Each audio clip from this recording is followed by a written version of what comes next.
grabar esto. Pues bienvenidos todos, vamos a tocar hoy un tema muy padre. Espero que a todos nos sirva, ¿no?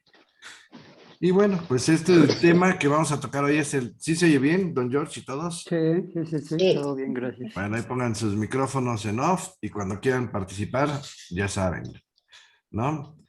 Fíjense, este libro, se los voy a pasar un ratito, se llama El despertar del hombre. Y hemos hablado mucho acerca de todo esto que es el despertar y darnos cuenta y trabajar en nuestro interior. Y la verdad es que sí cuesta trabajo, ¿no? Ya nos hemos dado cuenta. Ayer tuvimos una práctica, los que no la han tomado, luego se las doy. Lupita entró al principio, Mayra, pues bueno, no la tomaste, pero es un ejercicio de respiración. Y acuérdense que el respirar vida, el respirar, el inhalar por la nariz, estamos transmutando la energía creadora. Entonces, les hago un resumen rápidamente, ¿sí? De esa magia de respirar. Realmente hacemos magia cuando respiramos, pero como lo hacemos ya, como decimos, por instinto, ya no prestamos atención y entonces nada más respiramos y exhalamos, pero no nos damos cuenta del poder que tiene la respiración. Y la respiración, pues es eso, es alimentar, es el segundo alimento más grande que tenemos. El primero son las impresiones, fíjense, nada más. El segundo es lo que comemos, ¿no? Y el tercero, bueno, el segundo es lo que respiramos y el tercero es lo que comemos. Imagínense, lo que comemos es lo que nos nutre al final, ¿no? Pero primero son las impresiones y lo que respiramos. Entonces, en esta la respiración, ayer les dejaba un ejercicio, se los resumo rápido, y es inhalar por la nariz. Acuéstenos lo que nos cueste, ¿sí? O sea, hay que forzar, hay que limpiar, hay que usar unos cotonetes y limpiar nuestras narices, moverle para que llegue un punto en el que estornudemos y limpiarlas y abrir esa nariz para que entre nuestro pranayama por la nariz. Y una vez que lo hacemos y que nos limpiamos gotitas, té, lo que quieran hacer, pero abrir eso, vamos a empezar a inhalar y expandir nuestros pulmones. Y es como tratar de inflar algo que pocas veces hemos usado correctamente. Y entonces inhalamos por la nariz así profundamente, expandimos, abrimos y concentramos nuestra energía en el tercer ojo, en el chakra de la frente. Y una vez que ahí lo mantenemos, exhalamos por la boca y lo mandamos al corazón. Y mentalmente hacemos el mantra Ham, cuando inhalamos, así Ham. Contenemos y exhalamos Sah, diciendo la palabra Sah. Y eso hace que nuestros pulmones se vacíen.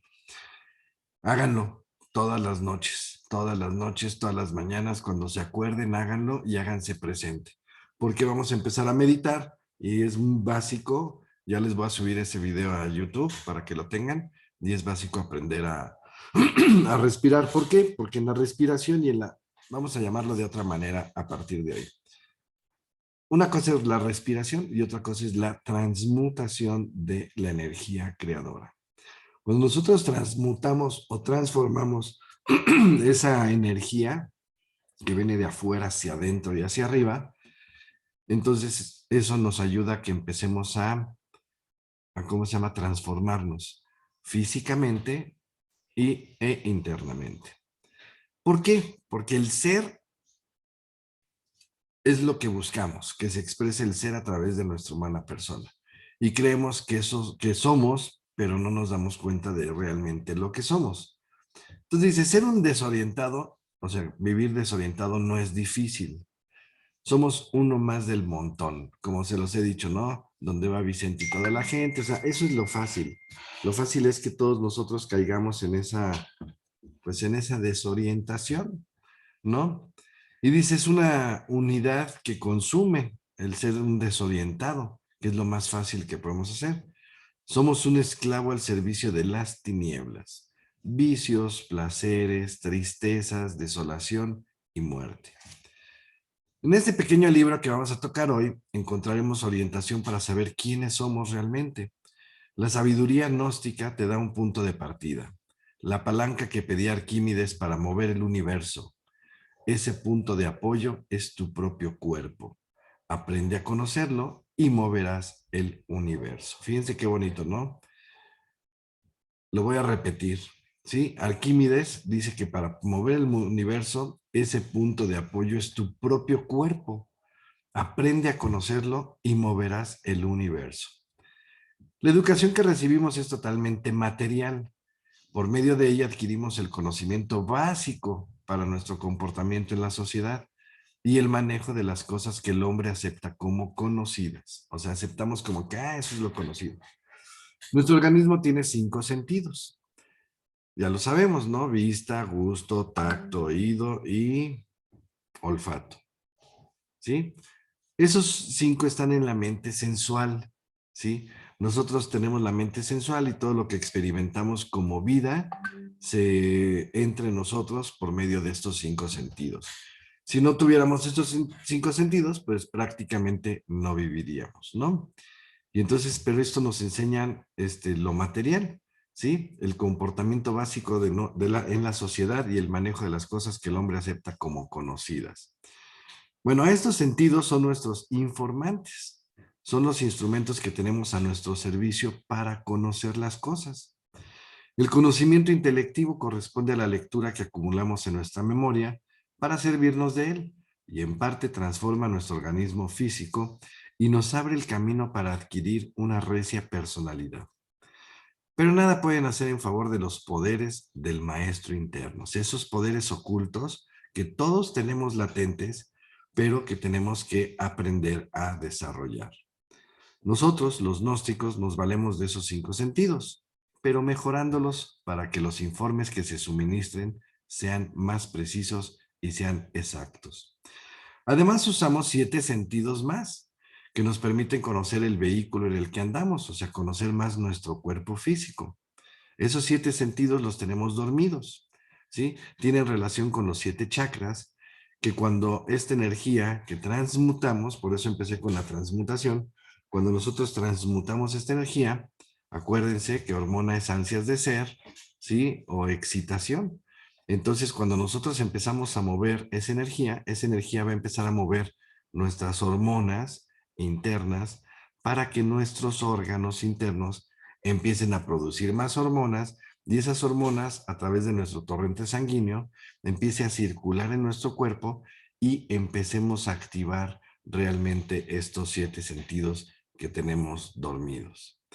¿Para qué? Para conocer a fondo las funciones de nuestro cuerpo o vehículo y aprender a gobernarlo.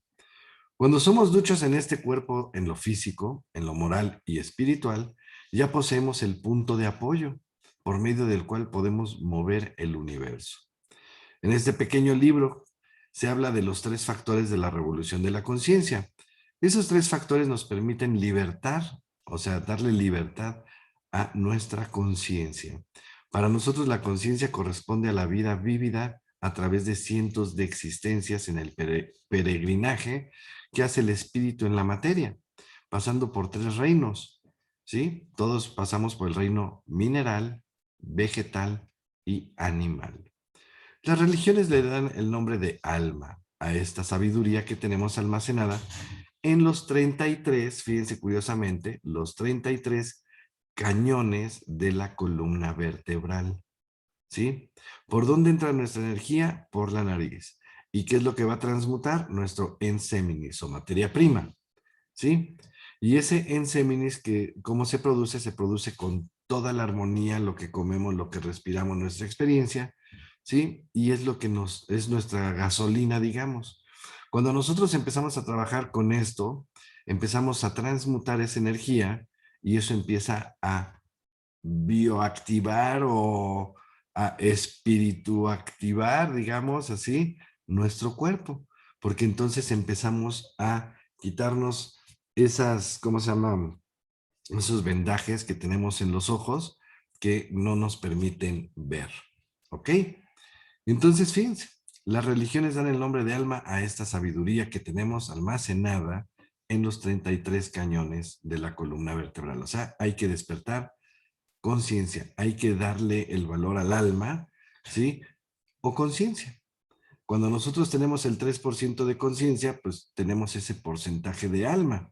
Hay gente que hoy día en este mundo en el que vivimos, pues ya no tiene alma, ya no le queda nada de lo divino, entonces Es lo que llamamos los desalmados. Y hoy día hay muchos, ¿no? Para el mejoramiento de los sentidos externos e internos, cuando el hombre llega al estado humano, adquiere el don de libre albedrío, ¿sí? Que esto, ¿para qué sirve el libre albedrío? Para poder elegir voluntariamente e involuntariamente el bien y el mal. Nosotros cayendo en este plano, pues nosotros tenemos que elegir entre lo bueno y lo malo, ¿sí? Entre el día y la noche, todos los opuestos, entre frío y calor, ¿sí?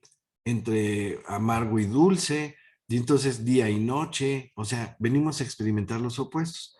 Pero muchos de nosotros nos quedamos en las orillas, ¿sí? Nos fanatizamos y entonces creemos que lo bueno es actuar bueno y el bien, y entonces creemos que vamos por el buen camino. Y lo malo es actuar mal, y entonces a veces nos vamos por ese camino, y no, simple y sencillamente, lo bueno y lo bueno vamos a definirlo así, es lo que le gusta al ego, y lo malo es lo que no le gusta al ego. ¿Sí? Pero nosotros tenemos que trascender estos opuestos, ¿sí? Tenemos que ir por el en medio, pero en manera trascendental, ¿ok? Entonces, tenemos el libre albedrío para el bien y para el mal, pero sus sentidos son totalmente erróneos debido a los defectos adquiridos, defectos o ego, adquirido a través de nuestra existencia. A estos defectos le dan el nombre de pecados, ¿sí? Algunas religiones, ¿sí?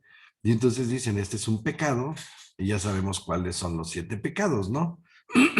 Y estos pecados de estas religiones se llaman defectos y hacen defectuosos nuestros sentidos, es decir, nuestros informantes.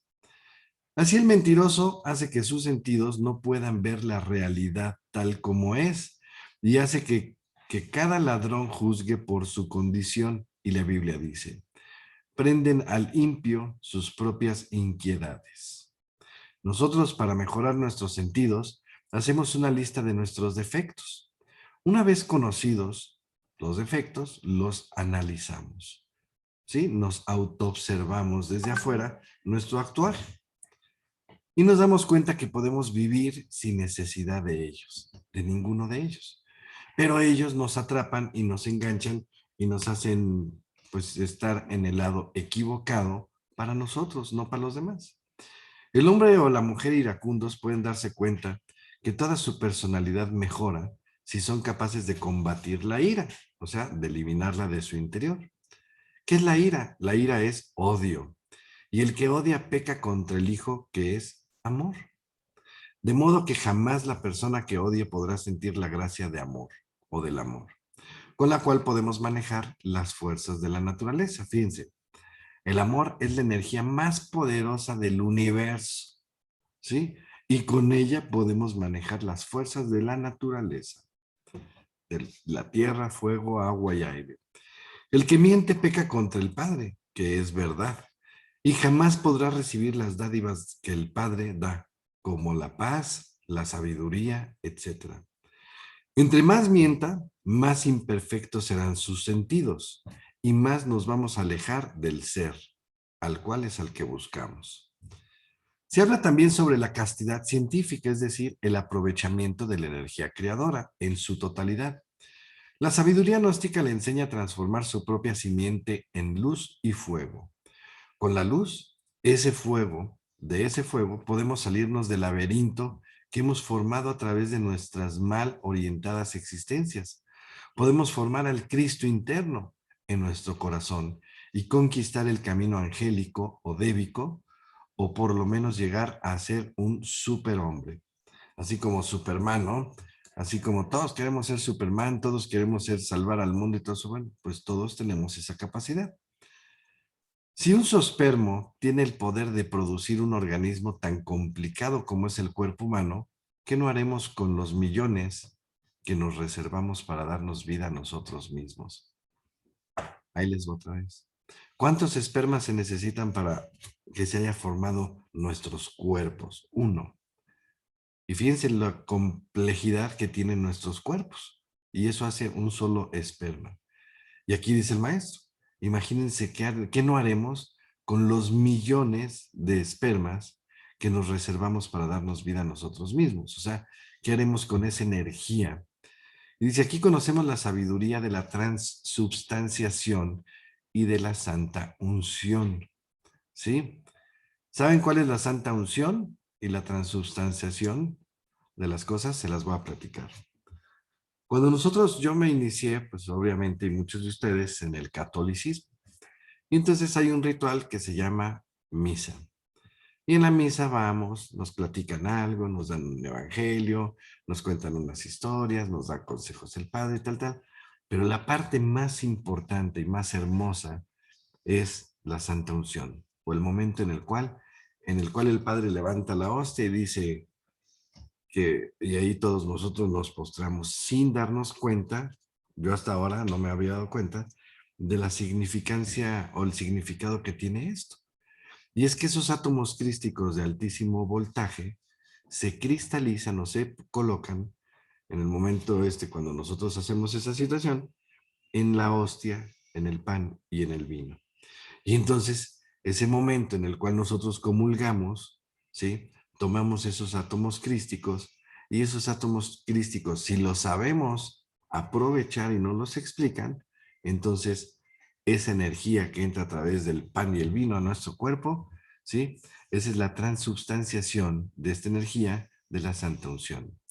Y el tercer factor es el servicio a la humanidad, con el cual producimos Dharma. Moneda diametralmente opuesta al karma, ¿sí? El dharma con el dharma es opuesto al karma. Y este capital que vayamos juntando, creando o generando dharma, nos permite curar enfermos y hacer milagros incalculables.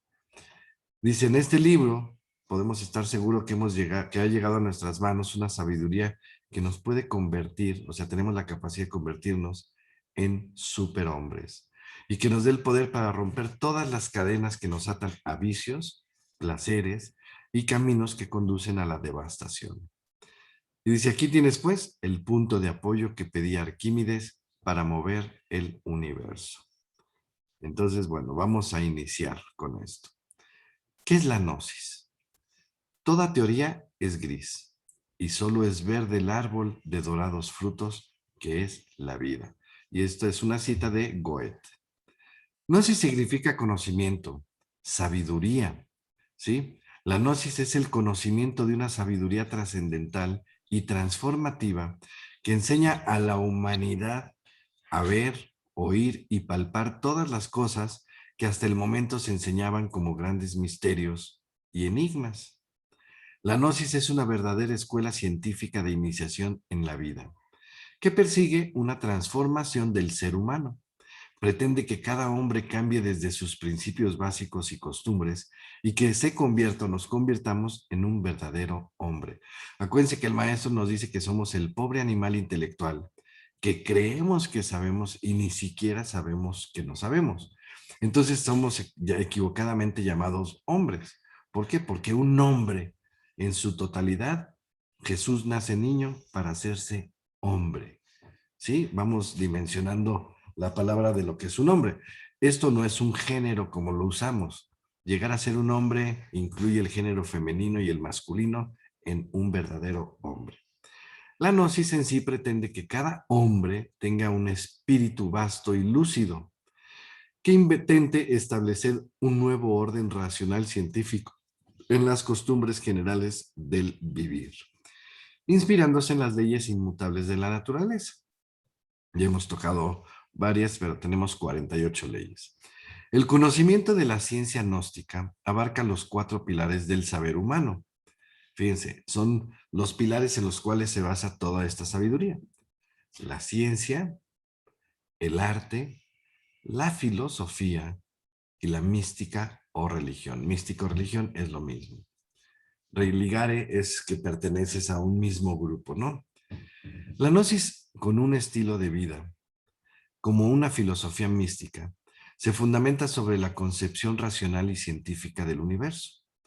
El gnosticismo aparece en las épocas de crisis, de perturbación social y de perturbación espiritual, como una corriente ideológica importante para que el ser humano alcance una transformación física, psíquica, social y espiritual, que le permita conocerse a sí mismo Como decía en el templo de Delfos en Grecia, cincelado en piedra, dice, nocete ipsum. Y esto es, hombre, conócete a ti mismo y conocerás el universo y a los dioses. Conocer tus propios defectos y errores que nos conducen prematuramente a la vejez, a la tumba y a la desintegración. Esta sabiduría la encontramos en los misterios de Mitra, de Leusis, en el hermetismo de los misterios de Dionisio, de Hecate, de la Gran Madre, de Serapis, de Cibeles, de Isis, también en el orfismo y en el pitagorismo, en los libros egipcios y tibetanos. La gnosis se desarrolla en el seno del cristianismo, conociéndose como el cristianismo primitivo o cristianismo esotérico. Ya vimos que esotérico es secreto.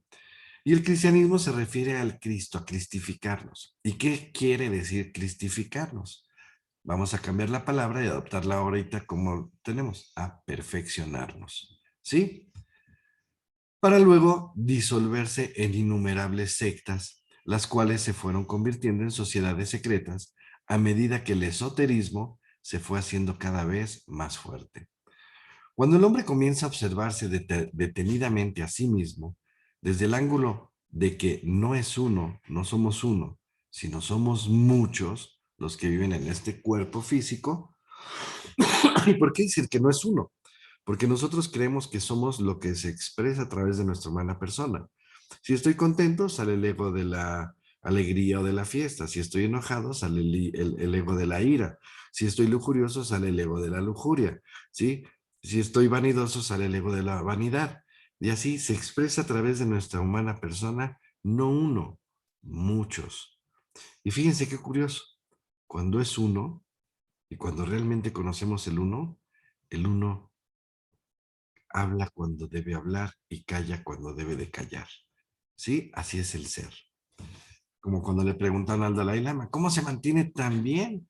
Y voltea y dice, como bien y duermo bien. Obviamente estas dos palabritas o esta frase de como bien, duermo bien, tiene un significado que nosotros ya hemos visto, súper profundo y súper grande, ¿no? Entonces, desde este ángulo, pues nosotros hay que aceptar que somos muchos dentro de este cuerpo físico. Obviamente, ha iniciado el trabajo serio sobre su naturaleza interior cuando reconocemos esto. La gnosis da la metodología y enseña el modus operandi mediante el cual puede uno ser asistido por fuerzas superiores a la mente. En la antigüedad se decía, hombre, conócete a ti mismo y conocerás el universo y a los dioses, que se formula con la síntesis de todas las teorías, es el conocimiento superior.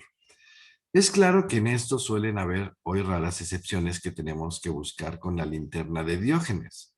Esos casos raros están representados por los hombres verdaderos. Vamos a nombrar algunos. Buda, Jesús, Hermes Trismegisto, Quetzalcóatl, etcétera, etcétera, etcétera. El hombre máquina es la bestia más infeliz que existe en este valle de lágrimas, pero él tiene la pretensión y hasta la insolencia de autotitularnos rey de la naturaleza. Nocete ipsum, hombre, conócete a ti mismo. Esta es una máxima antigua de oro escrita sobre los muros de Delfos en la antigua Grecia. El hombre, ese pobre animal intelectual que se califica equivocadamente de hombre, ha inventado millares de máquinas complicadísimas y difíciles y sabe muy bien que para poder servirse de una máquina necesita a veces de largos años de estudio y aprendizaje. Pero en cuanto se trata de sí mismo, se olvida totalmente de este hecho, aunque él mismo sea una máquina más complicada que todas las que ha inventado. No hay hombre que no esté lleno de ideas totalmente falsas sobre sí mismo. Lo más grave es que no quiere darse cuenta de que realmente somos una máquina. La máquina humana no tiene libertad de movimientos, funciona únicamente por los múltiples o por las múltiples y variadas influencias interiores y choques exteriores. Todos los movimientos, actos, palabras, ideas, emociones, sentimientos, deseos de la máquina humana son provocadas por influencias exteriores, que son las impresiones, y por múltiples causas interiores extrañas y difíciles, que es el ego que se identifica. El animal intelectual es un pobre títere parlante con memoria y vitalidad, un muñeco viviente, como Pinocho, que tiene la tonta ilusión de que puede hacer, sin embargo, cuando en realidad, de verdad, nada puede hacer. Imaginad a que ese muñeco puede cambiar de dueños a cada momento, ¿sí? O sea, ¿quiénes son los dueños? Los que nos mueven los hilos energéticos que hacen que nosotros reaccionemos. Debemos imaginar que cada dueño es una persona distinta. Son diferentes egos. Tiene su propio criterio, su propia forma de divertirse, de sentir, de vivir, etcétera. Un dueño cualquiera queriendo conseguir dinero aprieta ciertos botones y entonces el muñeco se dedicará a los negocios. Otro dueño media hora o varias horas después tendrá una idea diferente y pondrá a su muñeco a bailar y a reír. Y otro dueño, uno tercero, lo pondrá a pelear. En cuanto lo hará enamorar de una mujer. Uno quinto lo hará enamorar de otra. Uno sexto lo hará pelearse con su vecino y creará un problema de policía. Y uno séptimo le hará cambiar de domicilio. Fíjense cómo todas nuestras acciones que creemos que son propias a nosotros mismos, a lo que creemos, y no, todas esas acciones son tomadas por diferentes seres energéticos que viven en nosotros, que es el ego. Y así el pobre animal intelectual, un muñeco mecánico, como el de nuestro ejemplo, cree que hace cuando en realidad nada hace. Es un títere de carne y hueso controlado por una legión de entidades energéticas sutiles que en su conjunto constituyen eso que se llama ego, el yo pluralizado, Satán, el yo psicológico o defectos. Entonces, como pueden ver, pues esa es la gnosis, el enseñarnos un camino de regreso a darnos cuenta de lo que realmente somos. Pero por eso hay los tres factores de la revolución de la conciencia: es morir, matar el ego, quitar esas entidades interiores, nacer, que nazcan en nosotros nuestro real ser, ¿sí? Y sacrificio por la humanidad, lo cual es compartir esto pues con la gente para que empecemos a ayudarnos en el despertar de la conciencia. Es urgente que sepamos que la humanidad vive con la conciencia dormida. Las gentes trabajan soñando, las gentes andan por las calles soñando, las gentes nacen, viven y mueren soñando. Cuando hemos llegado a la conclusión de que todo el mundo vive dormido, comprendemos la necesidad del despertar. Por eso el título de este libro es El despertar del hombre. Necesitamos el despertar de la conciencia. Queremos, anhelamos el despertar de la conciencia. Las gentes confunden a la conciencia con la inteligencia o con el intelecto. Y a la persona muy inteligente o muy intelectual le dan calificativo de muy consciente. Nosotros afirmamos que la conciencia en el hombre es, fuera de toda duda y sin temor a engañarnos, una especie muy particular de aprehensión de conocimiento interior, totalmente independiente de toda actividad mental. ¿Se acuerdan que ayer platicábamos que el objetivo es aquietar la mente? ¿Por qué? Porque por medio de la mente se expresa nuestro ego. Entonces, para llegar a ese conocimiento interior, a ese Buda interno, a ese niño Dios o como le queramos llamar en diferentes religiones, ¿sí? Tenemos que primero quitar todo ese ego, ¿sí? Para poder hacer esta enseñanza. Quitemos este ego y entonces se exprese a través de nuestra humana persona lo que realmente somos. La facultad de la conciencia nos da conocimiento íntegro de lo que es, de dónde está, de lo que realmente se sabe y de lo que ciertamente se ignora. La psicología revolucionaria enseña que solo el hombre mismo puede llegar a conocerse a sí mismo. Solo nosotros podemos saber si somos conscientes en un momento dado o no lo somos. El hombre mismo y nadie más que él puede darse cuenta por un instante, por un momento, de que antes de ese instante, antes de ese momento, realmente no éramos conscientes y que teníamos nuestra conciencia dormida, muy dormida. Después olvidará esa experiencia o la conservará como un recuerdo, como el recuerdo de una fuerte experiencia. Es urgente saber que la conciencia en el animal racional no es algo continuo ni permanente. Normalmente la conciencia en el animal intelectual llamado hombre equivocadamente, esa conciencia duerme profundamente. Raros, muy raros son los momentos en que la conciencia está despierta. El animal intelectual trabaja, conduce carros, se casa, muere, etcétera. Trabaja con la conciencia dormida, totalmente dormida, y solo en momentos muy excepcionales llegamos a despertar conciencia. ¿Se acuerdan que les platicaba yo, digo, como ejemplo, cuando se nos va a caer un vaso? Haz de cuenta, tenemos un vaso y de repente se nos va a caer y lo queremos cachar o lo queremos atrapar o vamos a chocar en un coche, y todo ese movimiento, aunque choquemos o aunque se estrelle el auto, ¿sí? O tengamos ese percance, en ese momento, si se fija nuestra reacción, muchas veces, si tenemos esa capacidad, nuestra reacción, ¿cómo es? Es como en Matrix, en cámara lenta. Vemos todo cómo va a suceder y cómo suceden esos eventos así, pero lo vemos lento, como en cámara lenta, así de, put, voy a chocar, y así, y chocas. Pero todo ese episodio que duró nada, lo vemos como como en cámara lenta. O se te va a caer un bebé, o se te va a caer algo, o algo. Bueno, ¿por qué sucede esto? No sé si se lo hayan cuestionado. Porque todo nuestro cuerpo se activa, ¿sí? Por la sobrevivencia. Nosotros lo llamamos como instinto, de que por instinto reaccionamos. Hay que despertar el instinto en nosotros para darnos cuenta de estas realidades. Ese pequeño instante en el cual vivimos así, o cuando te va a atacar un león, ¿no? O un perro te va a morder o lo que sea, tú reaccionas así, wow, así, y lo ves como en cámara lenta, aunque te muerda, ¿sí? Aunque se dé el hecho, porque son hechos. Pero bueno, ese instante, ese pequeño momento es un momento de conciencia despierta. ¿Y por qué se da? Porque nuestras hormonas, todo nuestro sistema de defensa del cuerpo, todo esto en ese momento, en un momento así de angustia, de sálvate la vida, corra quien pueda, ¿sí? En ese momento, la adrenalina, las hormonas, todo se activa y por eso tenemos un momento consciente.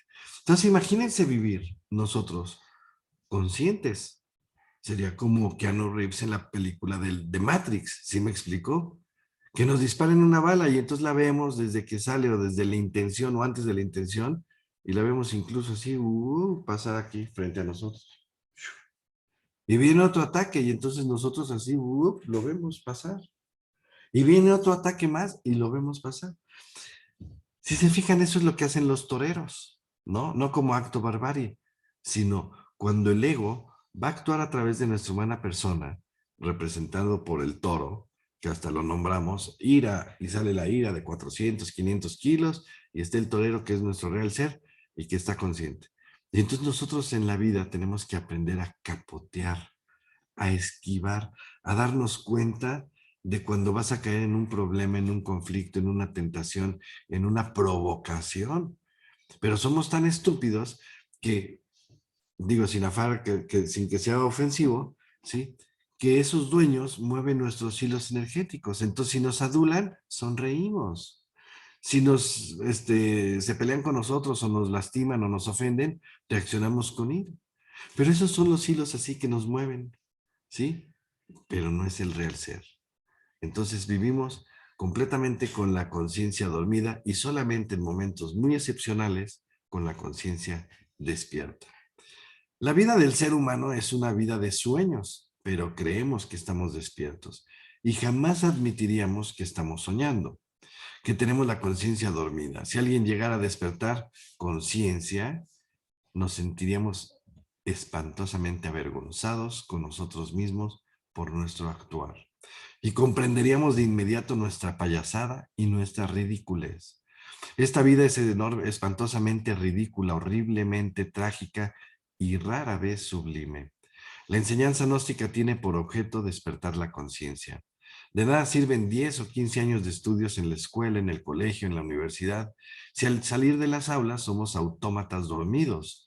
No es exageración afirmar que mediante algún gran esfuerzo puede el animal intelectual ser consciente de sí mismo tan solo por un par de minutos. Jamás resulta tarea fácil eliminar las emociones negativas.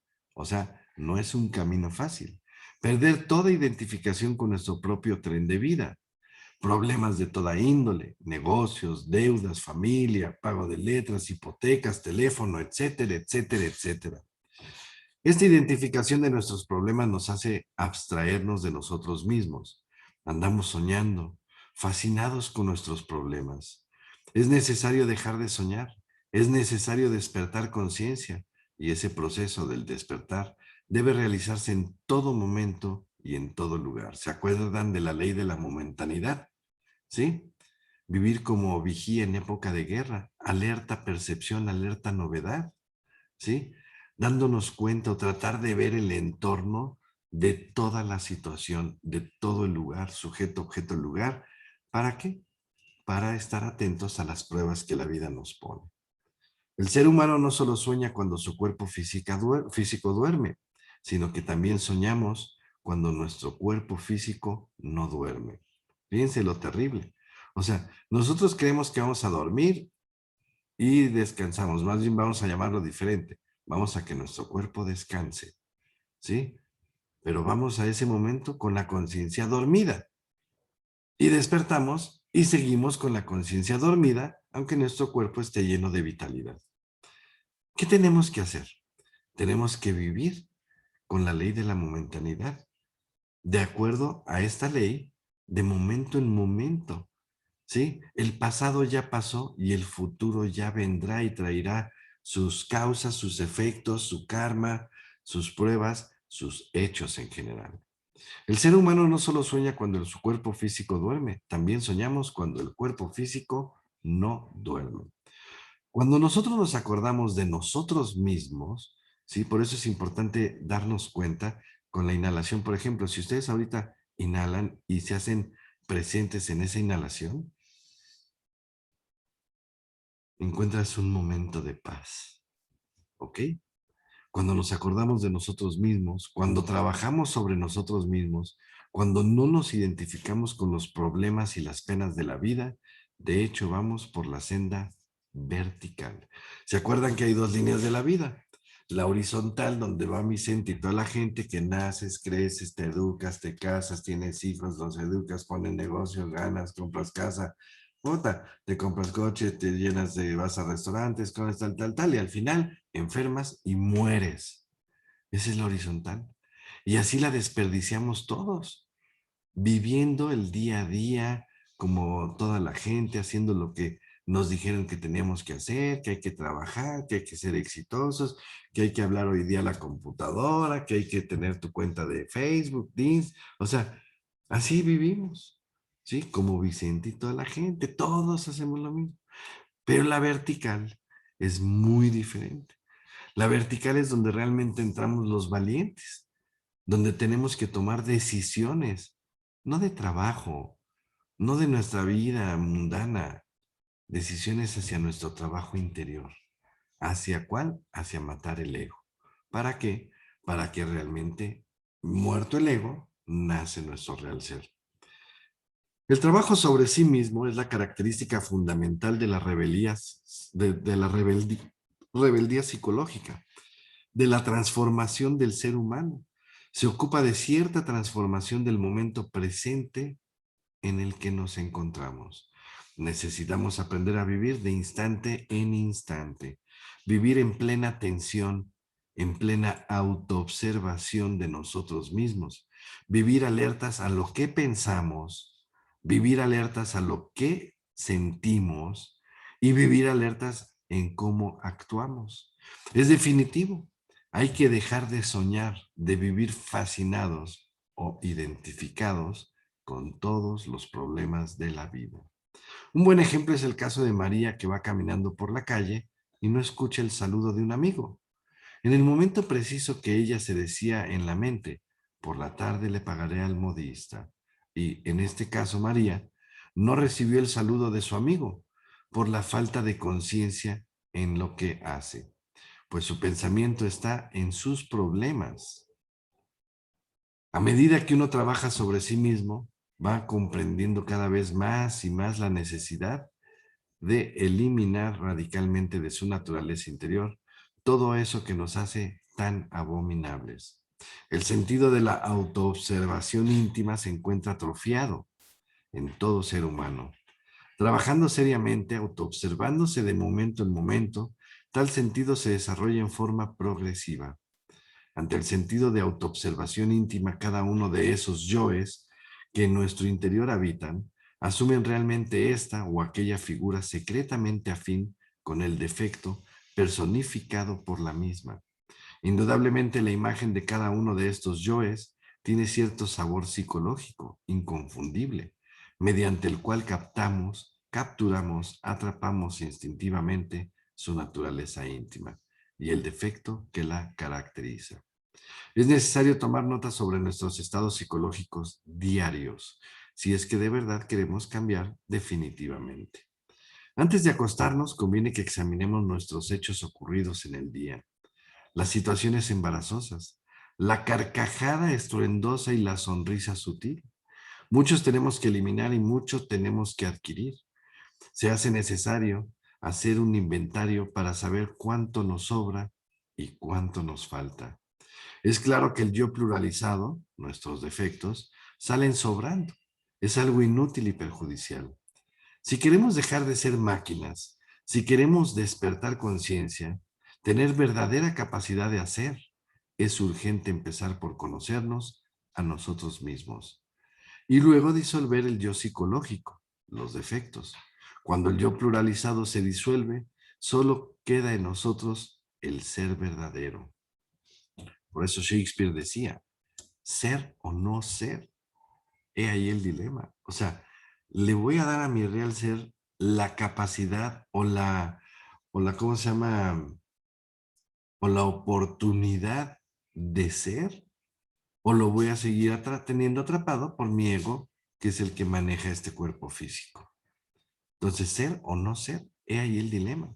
O sea, cuando nosotros tomemos realmente el toro por los cuernos, cuando nosotros realmente nos hagamos responsables en la manera individual de nuestro actuar, ¿sí? Entonces, aceptando que estamos llenos de ego, entonces ya iniciamos nuestro camino en la senda vertical.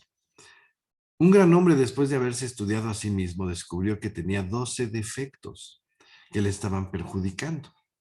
Este hombre dijo, así como es imposible cazar 12 liebres al mismo tiempo, porque cazador que lo intenta no cazaría ninguna.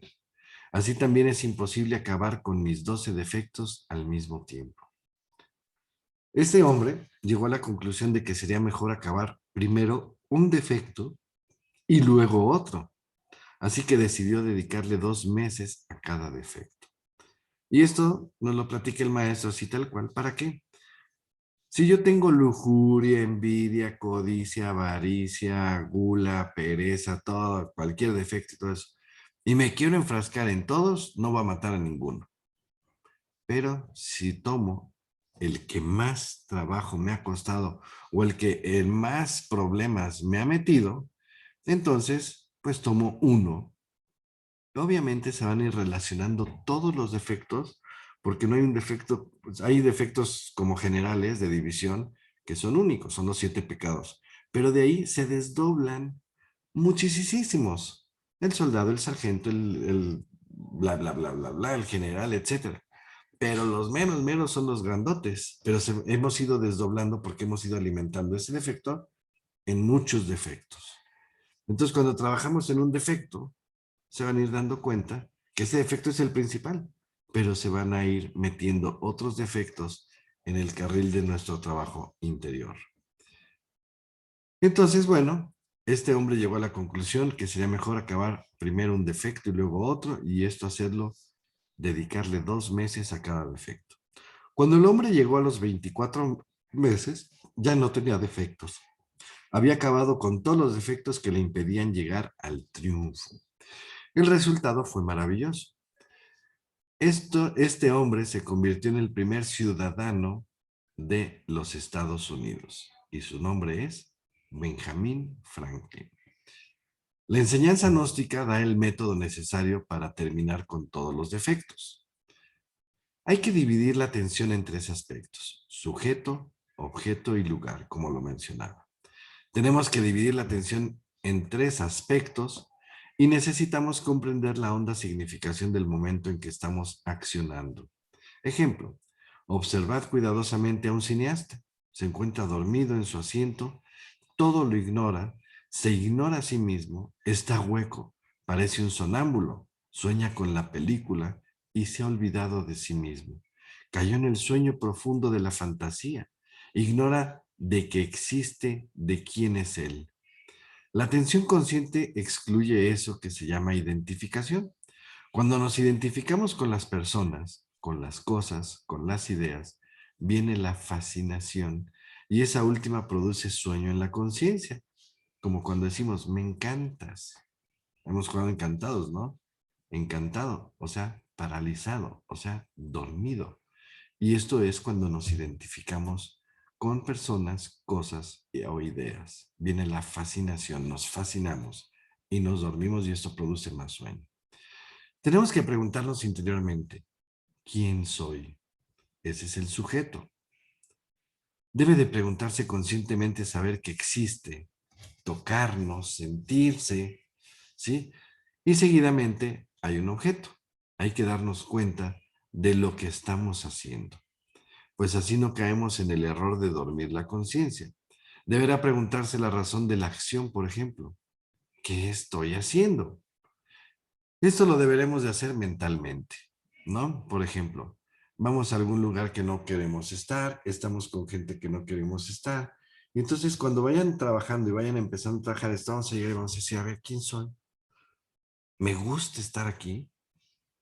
¿Me gusta hacer esto que me obligo a hacerlo por quedar bien o por el qué dirán o porque así debe de ser? Y lo único que estamos haciendo es castigarnos. A nadie le debemos de contar lo que sentimos. ¿Sí me explico? Porque el problema es nuestro. Cuando nosotros pedimos una opinión a los demás, ¿sí? Entonces viene un desequilibrio. Esa opinión nos mueve de dirección de la que nosotros apenas podríamos haber tenido una chispita de luz de lo que debemos ser. El ser humano fascinado no se acuerda de sí mismo. Nosotros debemos autorrecordarnos a nosotros mismos de instante en instante. Necesitamos autorrecordarnos en presencia de toda representación que pueda fascinarnos. Detengámonos ante toda representación preguntándonos, ¿quién soy? ¿Qué estoy haciendo? ¿Dónde estoy? Y luego preguntarse, ¿estaré en el plano físico o estaré fuera de mi cuerpo físico? Es lógico que si la gente vive dormida de día y noche, no puede conocer el estado astral, no puede diferenciar la tercera dimensión de la cuarta dimensión, o sea, el mundo de los sueños. Nunca podrá saber mientras no practique el despertar de la conciencia. Dividiendo la atención en los tres aspectos, lograremos entrar conscientemente al mundo de los sueños. Allí encontraremos la respuesta que siempre necesitábamos para llenar el vacío interior. Dice, sabed que el astral o el mundo de los sueños, las cosas se ven tal como se ven aquí, en el plano físico. Las gentes durante el sueño y después de la muerte ven todo allí en forma tan igual al mundo físico que ni siquiera sospechan por ello hallarse fuera del cuerpo físico. Aquí tenemos un ejemplo más claro del primer aspecto, sujeto. María Luz Fajardo se hace la pregunta del sujeto. Y para darse cuenta de que existe en cualquiera de las dimensiones, se observa detenidamente y se toca su cuerpo con el propósito de sentirse segura y de no caer en la fascinación. Todos los errores que comete el ser humano en la vida se deben a que nos olvidamos de nosotros mismos, nos identificamos, nos fascinamos y caemos en el sueño. El segundo aspecto es el objeto. María Luz se pregunta a sí misma cuál es el objetivo de lo que está haciendo. Toda persona que quiera practicar los tres aspectos deberá de preguntarse conscientemente, ejemplo, si está trabajando, dirá, estoy trabajando. Si está comiendo, dirá, estoy comiendo. ¿Se acuerdan que les decía, cuando comas, come. Cuando trabajes, trabaja. Cuando estés presente, estate presente. Esto nos da una razón más clara para asegurarnos de lo que vamos a hacer y de no equivocarnos. Hay que hacerse la pregunta mentalmente con relación al tercer aspecto de la división de la atención, y este corresponde al lugar. Tenemos que ser conscientes al preguntarnos, ¿dónde estamos? Porque muchas veces estamos en una playa o en nuestro pensamiento lo tenemos en problemas del trabajo y por lo tanto no nos damos cuenta de dónde estamos. Es necesario preguntarnos los tres aspectos y luego saltar a todo instante, para así no fascinarnos de las cosas y saber si estamos en el cuerpo físico o en el cuerpo de los sueños. Pues sucede que todo lo que hacemos durante el día se repite durante la noche, cuando soñamos. Y al saltar en cuerpo físico no sucede nada irregular, pero si lo hacemos con el cuerpo de los sueños, al saltar en cuerpo de los sueños o astral, quedamos levitando en el espacio. Y entonces así vamos comprobando que además del cuerpo físico, tenemos también el cuerpo astral o de los sueños, o el cuerpo del alma, con el cual al tener seguridad de nuestra existencia, podemos averiguar todo lo espiritual comprobablemente. Si hay problema en hacer el saltito por su mirada, ¿no? De las personas que desconocen la enseñanza, hay otra manera más disimulada de comprobar nuestro estado. La otra forma, como debe ser la persona de practicar, es jalándose el dedo con la intención de estirarlo. Nosotros podemos pegar un saltito, de repente estamos en nuestra casa y de repente, a ver, saltemos, ¿sí? Si saltamos y quedamos flotando, estamos en el mundo astral. Si saltamos y caemos, estamos en el mundo físico. Pero como hacemos lo mismo, si nosotros hacemos esta, no es trampita, pero ¿cómo se llama? No como trampa, sino como consejo que nos da el maestro, ¿sí? Es para darnos cuenta, ¿sí? Que estamos, si estamos en el mundo físico o en el mundo astral. Entonces dice, peguen un saltito de vez en cuando. Y si flotas, volteas y pides, Diosito, llévame a un lugar donde pueda aprender algo más de ti. Y viene un torbellino de luz de colores y te puede depositar dentro de esta Vía Láctea. En el Sol comprobarías que hay vida, en Venus, Tierra, Júpiter, Urano, así, en cualquier lado o en cualquier lugar de este planeta Tierra. Podemos ir a China, podemos ir a todos los, ¿cómo se llaman estos? Los lumiciales, que son lugares para hacer luz, que están en las ruinas, en las catedrales, en Teotihuacán, abajo del castillo de Chapultepec, todo esto. Entonces es una manera disimulada jalarnos el dedo y si se estira, hay un cortometraje que les puse, no sé si todos los vieron, que se llama, ahorita me viene a la mente, se llama, se los voy a buscar en YouTube y se los voy a pegar ahorita. Creo que algunos ya lo vieron. Creí que te había perdido. Le ayudé a los productores a hacerlo, uno de ellos es amigo mío, bueno, varios. Creí que te había perdido y esto está en YouTube. Cortometraje. Aquí está. ¿Sí? Dicen que no hay peor momento que los lunes por la mañana. Fíjense, nada más les voy a compartir un pedacito para que lo vean. Quien ya lo vio, pues ya lo vio. Quien no lo vio, no lo ha visto. Pero fíjense, es Google Chrome debe ser. A ver si se compartió. Ok, ya nada más. Pongo esto rápidamente.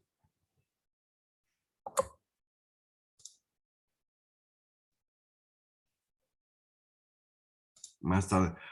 A ver si se puede. Ahorita es que no tenía, sí la tengo. Fíjense, es ¿no? Y vean así. Nada más un pedacito. Dicen que no hay peor momento que los lunes por la mañana. Que el instante más oscuro es justo antes del amanecer y que cuando estás buscando, aunque no sepas qué es, encuentras. ¿Qué pasó? ¿Qué no te quedas hoy a escuchar mi programa? Tengo un tema buenísimo. Ya sabes que me encanta verlo aquí, pero no puedo. Es que los viernes estoy tomando un curso de meditación.